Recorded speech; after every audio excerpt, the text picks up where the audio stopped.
Salam alaikum, bonsoir tout le monde. Je voulais vous raconter une histoire d'une dame. C'est une cliente chez moi. Après avoir vu les gravures que j'ai sur le mur, elle m'a dit: Monsieur, est-ce que c'est vous qui écrivez ces histoires? Je lui ai dit: c'est moi, de temps en temps, quand j'ai un peu de temps, j'écris, c'est ma passion. Alors elle m'a dit: Monsieur, je vais raconter mon histoire, tu peux l'écrire sous le nom anonyme. Il n'y a pas de souci, madame. Alors elle m'a dit: nous étions trois frères, une sœur et mes parents. Mon père était un ancien immigré. À chaque mois, quand il touche sa retraite, il invite les cousins, les cousines et mes frères pour faire une grande fête. Il m'a dit: toute l'année, il fait comme ça. Alors, 2 ans plus tard, mes frères se sont mariés et chacun fait sa vie tout seul, à part.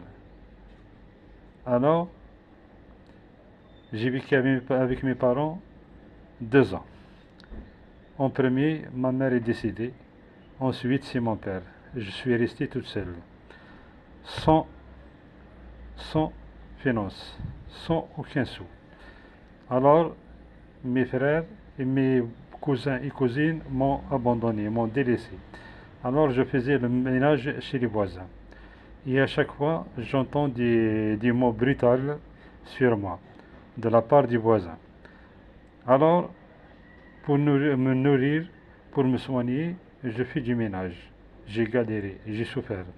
Un jour, j'ai reçu une convocation de la banque. Je me suis présenté. Ils m'ont dit: Madame, vous avez dans votre compte 2400 euros. Alors, ils m'ont fait une mensualité de 200 euros par mois, puisque mon père touchait 400 euros par mois. Alors, j'ai décidé d'inviter mes frères, mes cousins, mes cousines pour revivre les jours où ils étaient mes parents. J'ai fait une grande fête, un bon dîner. Je les ai invités. J'ai pris 3 enveloppes. Chaque enveloppe, j'ai mis 10 millions de centimes.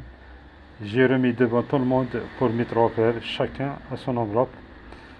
Et mes cousins et mes cousines, je leur dis: vous m'avez abandonné pendant une année. Aucun ne cherche après moi. Vous, mes cousins, vous, mes cousines, mes frères, à partir de maintenant, je vais couper les liens avec vous. Alors cette dame, elle a coupé les liens avec sa famille et ses frères. Elle est partie dans un village en Kabylie pour se ressourcer dans la maison de ses grands-parents.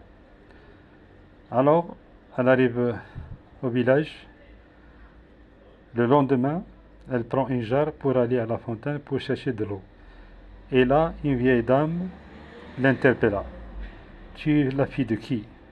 Je lui dis: c'est la fille de tel et de tel. Est-ce qu'ils sont vivants? Non, ils sont décédés. Et toi, est-ce que tu es marié? Non, je ne suis pas marié, je suis divorcé et sans enfant. Alors la vieille femme, la femme âgée, elle l'invite chez elle et elle lui présente son frère veuf. Sa femme est décédée en France et ses enfants vivent encore en France.